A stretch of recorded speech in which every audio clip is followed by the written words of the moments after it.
Hello students, आप कैसे हैं। मैं इसके अगले वीडियो में 2 ब्लड कणिकाओं के बारे में बता चुका था। अब तीसरा बस बाकी था, सोचा गया तीसरा आज बता दिया जाए आपके लिए, जो बहुत ही इम्पोर्टेंट है। यह होम साइंस वालों के लिए भी है और साइंस जो पढ़ रहा है उसके लिए भी बहुत ज़्यादा ही इम्पोर्टेंट है।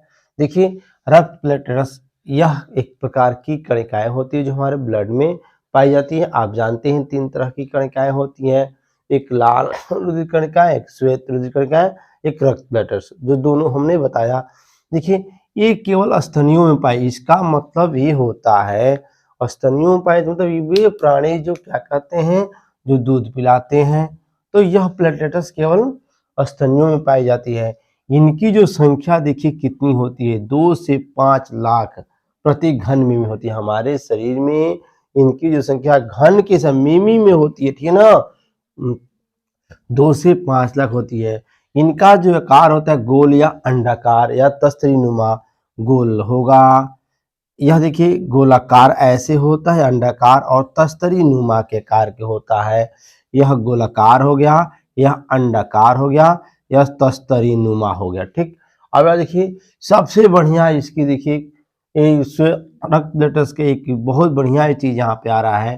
चोट लगने पर क्षतिग्रस्त अंग से ये बाहर निकलकर हवा के संपर्क में आते हैं। किसी अंग पे चोट लग गया, किसी इंसान का या स्तनधारी जो प्राणी है उनमें लग गया, तो वहां पे ब्लड थक्का जमने का, तो थक्का जो जम जाएगा तो उसको विघटित होने का कार्य करती है और उस क्षतिग्रस्त अंग से तुरंत बाहर आके वहां पे ब्लड वगैरह बहता है, तो वहां पे भी क्या होती है, थक्का बनाने का कार्य कर देती है, तुरंत थक्का बनाने का कार्य करती है। यह प्लेटलेट्स के बारे में तो हमने पढ़ लिया रक्त, लेकिन अब देखिए रक्त की कार्य क्या है। रक्त कार्य O2 का परिवहन, मतलब ऑक्सीजन का परिवहन रक्त के माध्यम से हमारे शरीर के सभी अंगों में यह ब्लड तो जाता ही है और सभी अंगों में ऑक्सीजन भी जाता है। जैसे कोशिकाओं तक पहुंचने के लिए शरीर के सभी अंगों में तो कोशिकाएं हैं, उससे हमारा शरीर का निर्माण हुआ है, ठीक ना, लेकिन सभी कोशिकाएं भी कोश के शोषण के रूप में अपना कार्य करती है।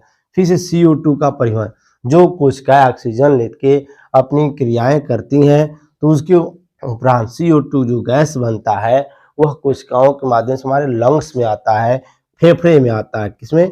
फेफड़े में आता है, फेफड़े में आता है और वहां से हमारे नाक के माध्यम से बाहर निकलता है।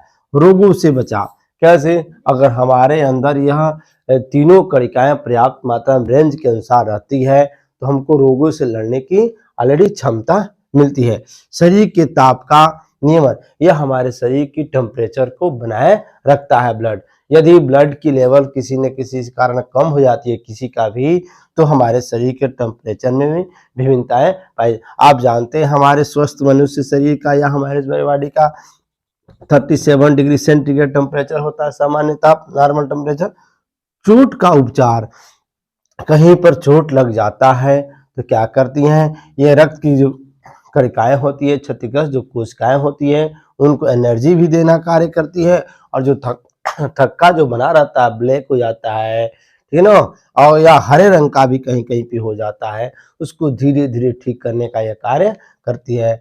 धन्यवाद स्टूडेंट, वीडियो समझ में आए लाइक शेयर कमेंट जरूर करिए। इसके अगले वीडियो में हम लंग्स के बारे, फेफड़े के बारे में आपको पढ़ा के जरूर भेजेंगे।